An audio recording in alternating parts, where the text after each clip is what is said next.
Well, hello there. Oops. And this is Auntie. And I am here to do my review of You, Me, and My Ex. Season 1, Episode 6, Expect the Unexpected. If this is your first time being here, please like, comment, and subscribe to my channel. And to all of my new subscribers, thank you all so much for joining the family. To all of my nieces and nephews who have been here with me for the long haul, thank you all so much for your continued support. And thank you. A special shout out to the members of Auntie's Advice. Are you all ready for this review? Let's get started. Everybody needs a sweet old auntie. Everybody needs with a whoop whoop and a boop boop auntie boop. that You can make this up. Now you know that these are some crazy motherfuckers. everybody needs a sweet old auntie. So why even bother? Auntie's advice, sweet old auntie. Auntie's advice. Are you okay? Are you okay? Well, hello, everybody, and let's get into this review of You, Me, and Ex. If I had to rate this episode, I would rate this episode a D.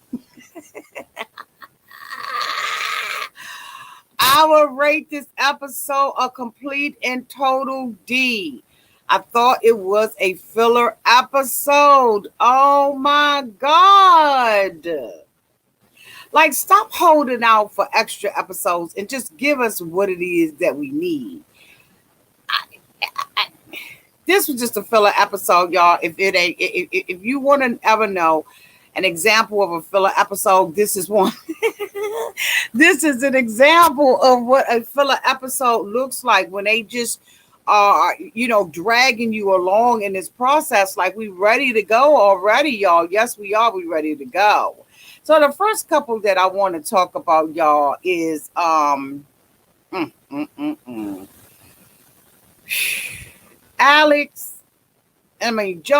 April, Lauren, and Roy. So as we all know, April has decided, John proposed to April. And again, now the two of them are already married. And John, of course, was married to Lauren. April went to Roy and asked Roy whether or not he would attend their wedding. And Roy was like, absolutely not. Since that time, Roy sent April a text message and told her that she ruined him for other women. Because as we all know, he was serving our country, and April decided to date the next door neighbor. Okay. The next door neighbor was John. John was being generous and cutting the grass, but ended up cutting something else. Okay. Now, he was married to Lauren, and April and Lauren are friends. They live eight houses down from one another. And they all have been pretending, okay, if you will, that this is really a relationship that everybody feel comfortable in. Until, of course, this has happened, right?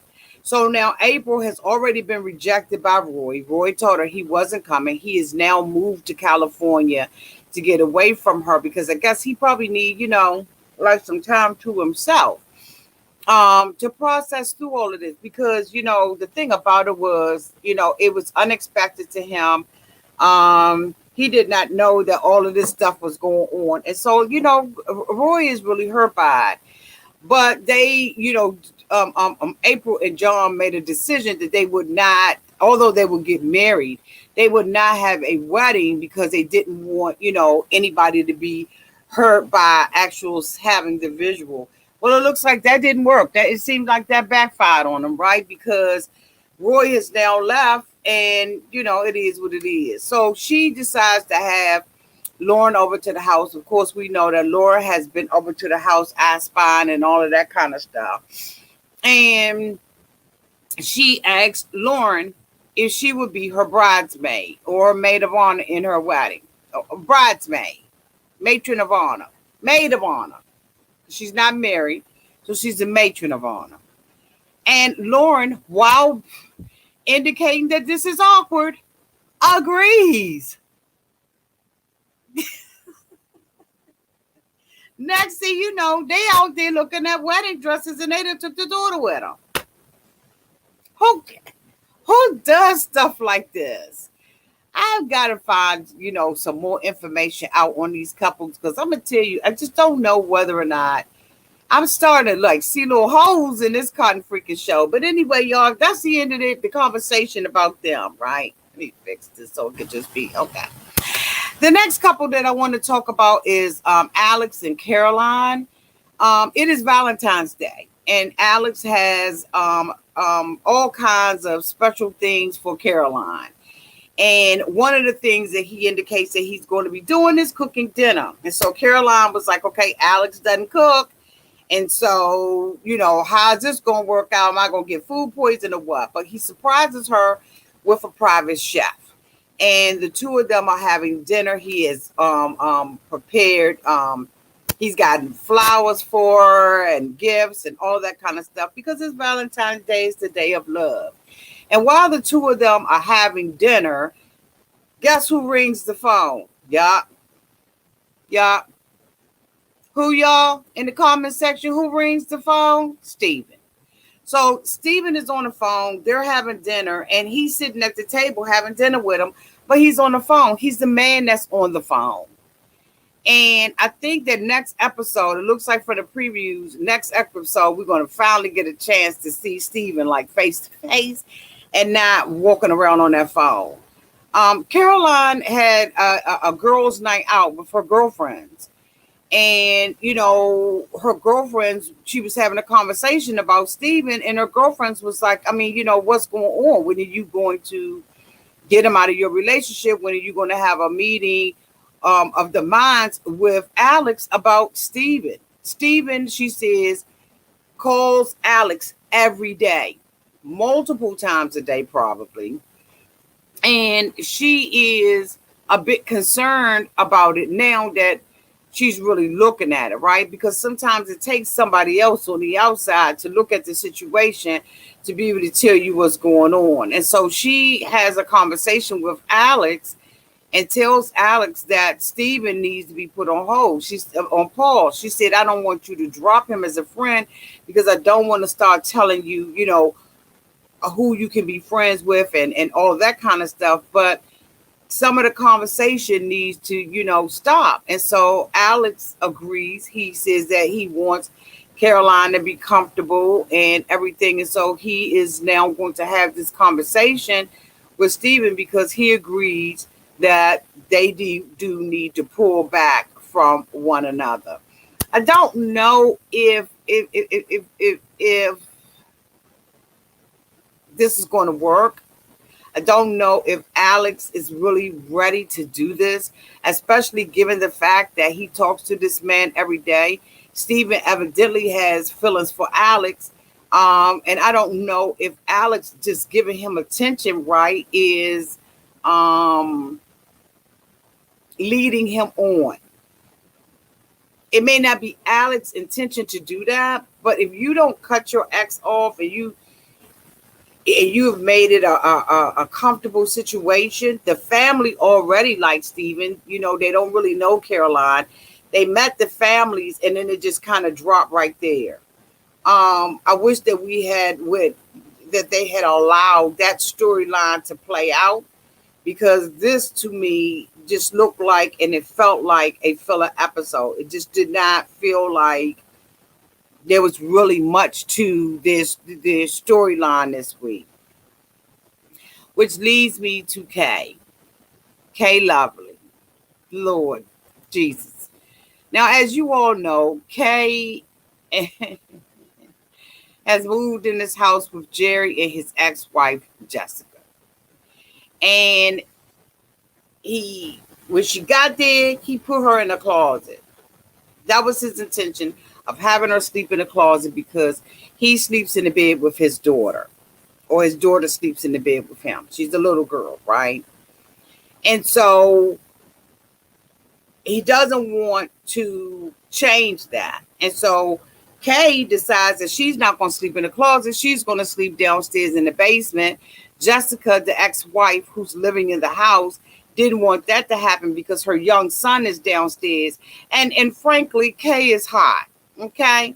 So Kay and Jerry last week decided that they were going to go to a cabin. She wined and dined them, massaged them, gave them a stripper's dance, lap dance. I mean, she did the whole 9 nickel, right? They ended the night in the jacuzzi, you know, with the bubbles, or I don't know if it was a jacuzzi or a bathtub, a regular bathtub, but they ended the night in the tub with bubbles and okay. And so now they're coming back from this night out that they had with one another. And Jessica, the ex-wife, is hot. I'm really trying to look at this and not really make this a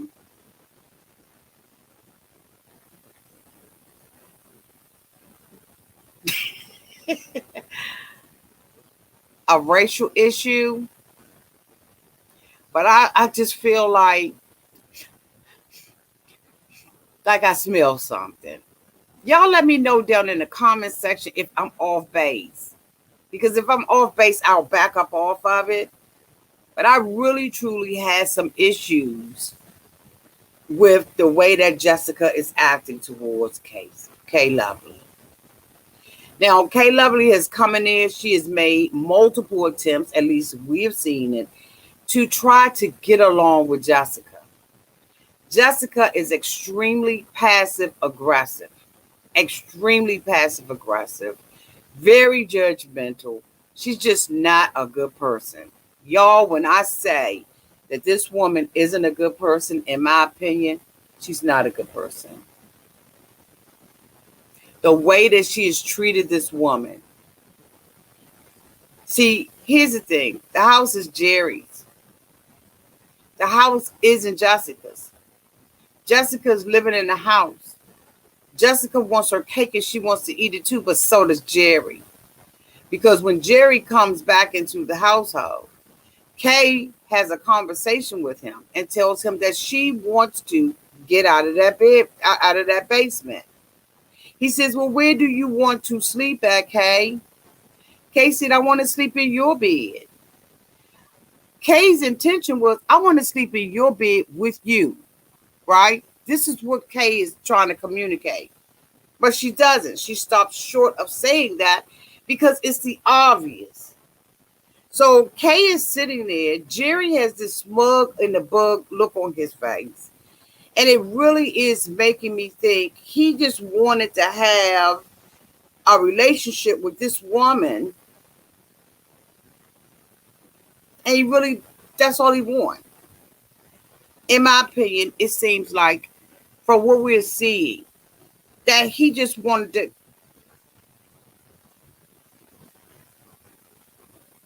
to. This was just a booty thing for him. And it's okay. So Jerry says, fine, okay, you'll have what you want. Now, Jessica's in the background, ear hustling like a mug, okay? The daughter comes into the room and Jerry says, let's table this conversation. He don't want to talk about it anymore. But yet and still, he leans over and he tells the little girl, we're going to sleep downstairs in the basement. We're going to do camping.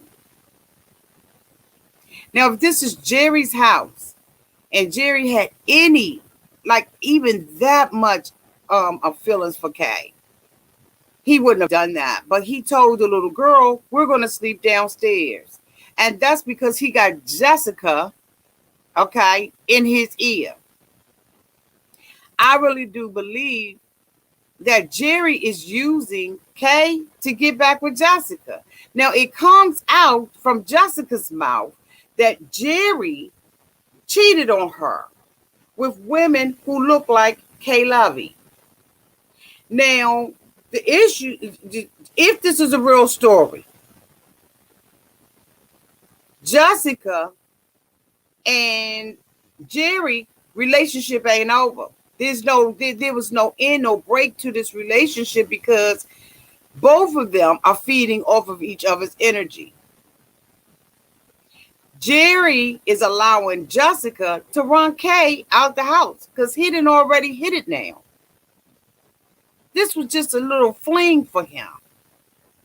Something that Jessica has gotten used to. Because as long as she got the money, the house, and all of that kind of stuff, it's just an open relationship, in my opinion. I'm getting open relationship vibes off this. Y'all let me know down in the comment section what y'all think. But I'm telling you right now, like, this was an eye opener for me to see Jerry and to see how Jerry moved with Kay. So Kay is shocked because she's like, this man isn't even trying to woo me. He's not even trying to pursue me. He's not trying to say or make any attempts to say, I love you. I want you here. This is what I can do for you. This is who, he didn't want any of that. He just got a piece of ass in the house that Jessica has allowed him to have and to play with. Let me put my glasses on. I usually don't do this in my reviews, but I want to put my glasses on and see what y'all thinking. Okay, Jessica had the nerve to tell Kay that her and Jerry were having a private convo. Okay, so I'm not there yet. Nail on the head. Jessica is still there because Jerry wants her there. Okay, when Jerry turned around and asked the daughter if she wanted a sleepover in the basement, I was done. I was too. Kay should be saying to Jessica and Jerry what she says in her confessionals. There's definitely something dealing with race, even if it's just a little bit. Where is Jessica's house? She had to get money from him. Jessica is going to chase off any woman that her ex dated. Jessica gets on my life.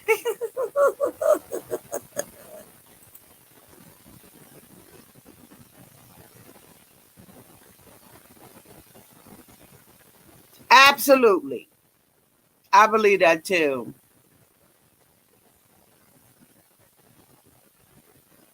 So the next thing Kay is feeling some kind of way at this point because reality has set in. So Jessica, Kay calls her girlfriend, her mom, and to get a different perspective. She said, remember I told you about the boyfriend that I have? And she was like, yeah. And she was like, the one that's making me sleep in the closet. So she was like, why is he having you sleep in the closet? Why is he trying to hide you? And in reality, he really is trying to hide her from the kids and everything else. Kay absolutely went and called her and began to start. Well, she was trying to cry because I ain't really see no tears. But she asked her, are you ready to go? But prior to that, Kay, Jessica, and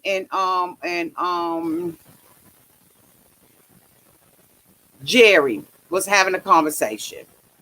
In the conversation, Jerry said, Jessica said, I'm not stepping to the side. If you ain't in the front and you're not beside him, why you got to step off at all? You're not in a relationship with Jerry, or are you?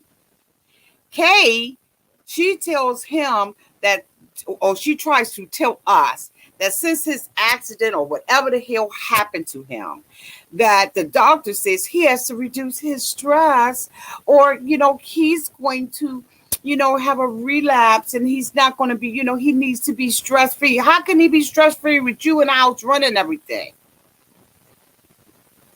He doesn't have a stress free life living with you, Jessica, because you talk to him like he's a puppet on a string, a dog that you need to give a bone to. Or if he doesn't do what you want him to do, you feed him, but you withhold treats. You make sure that the bed is in it. Like, what in the hell, Jessica? You're not any better than Kay Lovey, but she's telling him that this woman doesn't care anything about him because she's forcing him to be downstairs in the basement with the little girl under a tent, and now he got to sleep on the same mattress that y'all thought was good enough for Kay Lovey to sleep on, but it ain't good enough for him. Kay Lovey did not ask him to sleep downstairs in the basement. She said, there's other options, but here's what I want to ask y'all. Are y'all sleeping together? But instead of Jessica and Jerry answering the question, they dodged that bullet. They never said, yeah, no, nay, yes, no. Never. Maybe I missed it. Maybe they did. But Jessica refused to answer that question. She felt like she was out of pocket and that Kay Lovey was wrong. No, Kay Lovey need to ask, are y'all sleeping together? Because there's evidently something else going on here in this relationship. Now, I mean, let me know in the comment section if y'all think they sleeping together or not, okay? Something is going on and she's sniffing it out. This woman is sitting here telling him that she don't care about him. And maybe Kay Lovey do, maybe she don't. But she packed up her life and came there to be with him under these circumstances, and she's been treated like a doormat ever since. This woman has not been even treated as a human being. And if it's degrading, if it's going to hurt your back to sleep downstairs, Jerry, for one night, then you need to be in the hospital anyway. But you don't see how you making it look like you giving her a cot. You giving Kay Lovey a cot and a pot. And then he says, I listen to what Jessica says as long as her arguments are valid. This ain't a court of law. And why now is Kay the enemy up in this camp? Because you jealous, because it hurt you. You probably didn't sleep all night knowing that he was banging Kay Lovey at the cottage. Let's just go ahead on and keep it all the way 100. It burned you up to know, because see, you figured if you could get them to stay apart in the house, right, then ain't nothing going on. But when you realize that night when you were sleeping alone in the house, that he was over there doing it with Kay Lovey, then all your insecurities and your real truth came out. He cheated on you because he wasn't ready. But there's some things that's going on, okay, in this relationship with both of them playing games, Jessica and Jerry. And Kay Lovey is actually collateral damage in this relationship. So she goes upstairs, like I said, she makes the phone call, she makes a determination that she leaving. She goes back downstairs and Jessica talking about her, telling him that she don't love you because she doesn't care about, your back. So Kay Lovey comes downstairs with a bowl of carrots and she's like, I'm leaving. And he was like, I don't want you to, she's manipulating you. She's playing games. She's trying to get at you. Wait a minute. If it's a private conversation, shut the hell up. She said she's manipulating you. Kay Lovely said, no, bitch, that's you. You're manipulating him. So Jerry is like, well, I don't want you to go, Kay. I can't make a decision for you, but I don't want you to go. She doesn't care about you. Remember I said that she didn't care about you? And the thing about it is she's sitting up there downstairs in the basement talking about her. And then when she comes, she said, oh my God, is that her? See, she's the type of chick that want to throw a rock and hide her hand and act like she didn't have nothing to do with it. But her jealousy is up to here. She about to blow her top with the jealousy. Kay Lovey said, look, she's jealous of me. Kay Lovey say, honey, I got the shape. I'm young. I've got the body. I've got a whole lot of years on me. And she does it in order for her to look like me. She's going to have to get fake boobs, fake butt, fake everything, fake face. Kay say everything about her going to have to be fake for her to compete with her. And you know what? It's the truth, because when she stood upstairs, she talked about that she was a typical woman that he goes for. And I don't care what you want, Jessica. In order to be with Jerry, it appears that you're going to have to always be in an open relationship. So you might as well buckle up and get ready. Because it's Kay today, it's somebody else tomorrow. It's Barbie tomorrow. So Jerry was like, you know, I want to be with you, but I don't want to upset my ex. What? So Kay was like, so you want your cake and you want to eat it too. That's exactly what he wants. But there's a small part of me that's suspicious and thinks he's doing this to get Jessica back. He's trying to get her so jealous that something's going on. Let me see what y'all saying in the comment section. Because somebody I had highlighted their comment and it was a little early. What did they say?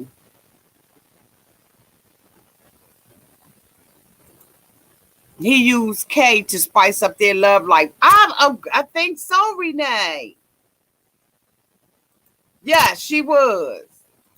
The thing is, Jerry knows that Jessica is doing, he said it in his confessions, but still takes Jessica's side. And they trying to make it like this is about the children. This don't have nothing to do with the cutting freaking children. And Jerry was wrong having nowhere for her to sleep in the beginning.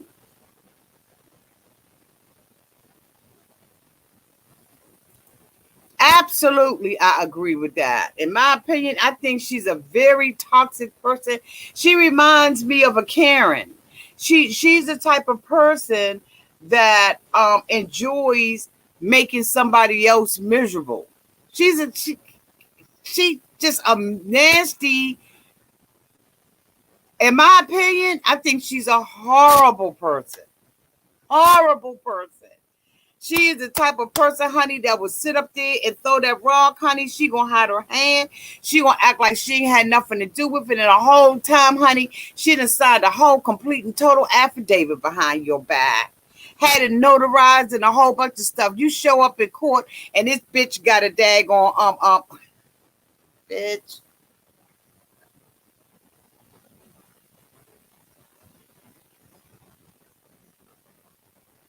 Absolutely a horrible person, but so is Jerry, because Jerry is playing games.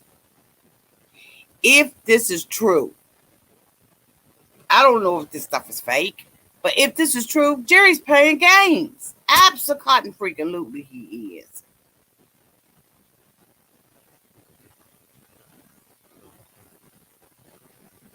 The thing about it is, Kay walks away. Jessica says, see, I told you she doesn't love you. She doesn't care anything about your health. Kay came back and she said, bitch, don't you put nothing in my mouth that I didn't say. She said, that's why I took him to the cabin, because I do care about his health. And I do care about his broke down, busted, disgusted, raggedy, sweating looking ass. She said, don't you say nothing. This was a private conversation. Ain't nothing private when you talking in public.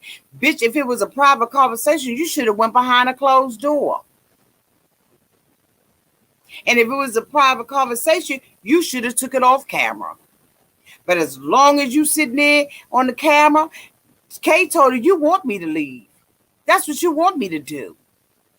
But guess what though, Kay? So does Jerry. Because Jerry wasn't even moved. This man has no emotion. He's like a damn rock. I don't want you to leave. Because he wants to be the victim. I feel like I'm in the middle. Bitch, you put yourself in the middle. But for me, I'm looking at him and I'm thinking, did he just want to have sex with her? In Jessica's face.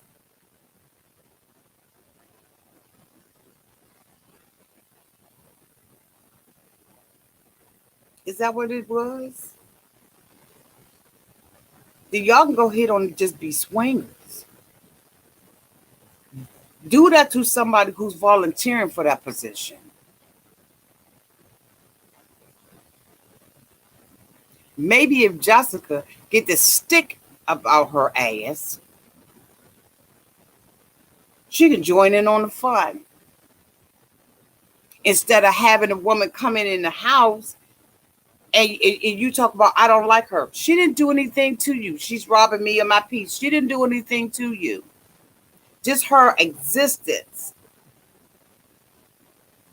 fucks with you. But guess what? Your ex-husband did it. But here's the thing, though. Answer the question, Jessica. Are you sleeping with Jerry? Because Jerry back showing up was good. He went to that cabin and he did what he did at that cabin. He must ain't got that many ailments. Because she was good enough to go to the cabin with him. Was you concerned that the mattress may have been too thin at the cabin? Fuck out of here.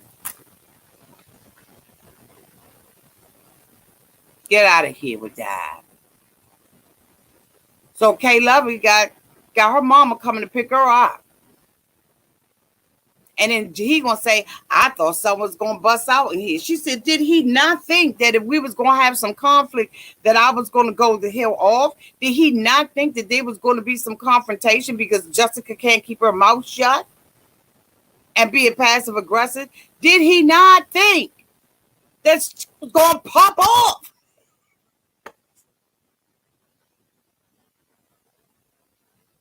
But in my opinion, he likes the battles between them. He liked the war between them. This turns him on.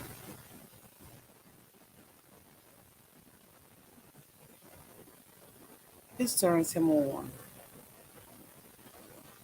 And for that move, Jerry, this episode gets a D for Monty. It gets a D from Auntie for all these couples. This week, I'm sorry. None of the couples.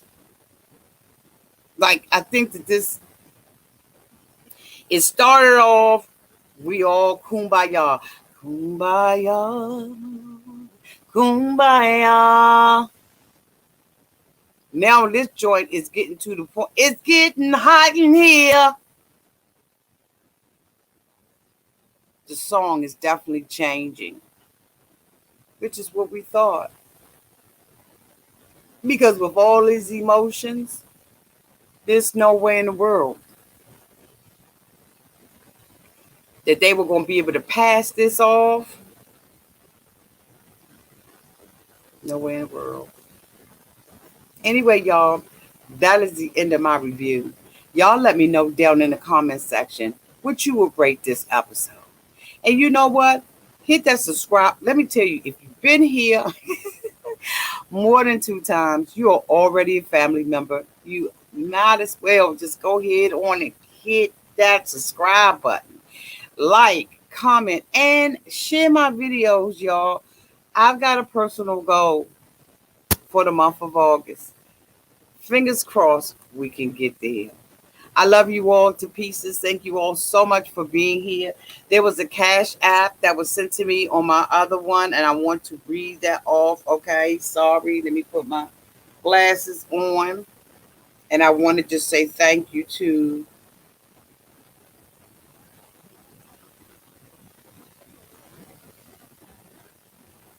There was a cash app from Nene Girl for $5. Thank you so much, Nene Girl, for the cash. I mean, not cash app, super chat for the super chat. Thank you all so much. I received another cash app from Jimmy D. Thank you so much, Jimmy D, T. Cooper, and Michelle. Thank you all so much for sending me the cash apps. I really do appreciate it. And I love you all to pieces. So, y'all, without further ado, oh, somebody gave it a D rating. Okay, somebody said a D minus for me. Okay, a D minus. Okay. Any more ratings on here?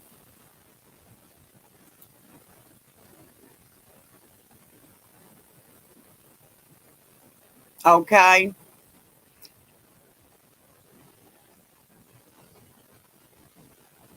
Try to see if y'all got any more ratings. Nope, that's it for the ratings. Thank you all so much for watching this show. This is another show that I have decided to review that a lot of people have not caught up on. And they not, they just ain't getting it. But eventually they'll come on board, just like they did with 90 Day Fiance. Love you all to pieces. Thank you, moderators, for doing such a great